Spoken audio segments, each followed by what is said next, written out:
Šesta faza u prodajnom razgovoru, a treća koju danas obrađujemo su prigovori kupca. Prigovori su nešto što većina nas u prodaji ne voli. Prigovori nas asociraju na negativnu stvar, odnosno na problem. Međutim, prigovori su mnogo više prilika nego što su prepreka.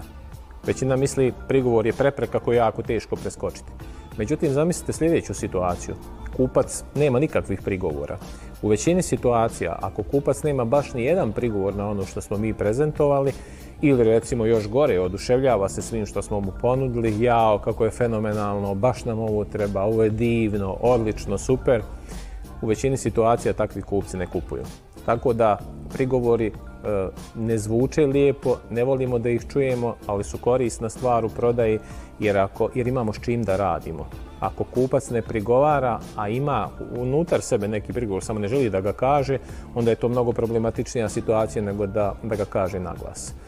Tipični prigovori koji se susreću ne samo kod nas, nego i u drugim područjima su visoka je cijena, ne odgovara nam kvalitet proizvoda, želimo da pogledamo kod konkurencije i možda najsimpatičniji prigovor svih vremena, hvala vam na ponudi, odlično ste to prezentovali, sviđa nam se, mi bi samo malo da razmislimo pa ćemo vam se javiti ili ćemo doći.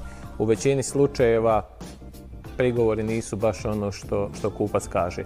Odnosno, većina prigovora ne znači baš ono što je izrečeno. Evo uzet ću ovaj prigovor, razmislit ću, koji je možda jedan od najčešćih svih vremena je sigurno. Kad vam neko kaže odgovara nam vaša ponuda ili super ste to prezentovali, sviđa nam se rješenje, ali mi bi malo da razmislimo, ne mislite valjda da idu kući da razmišljaju.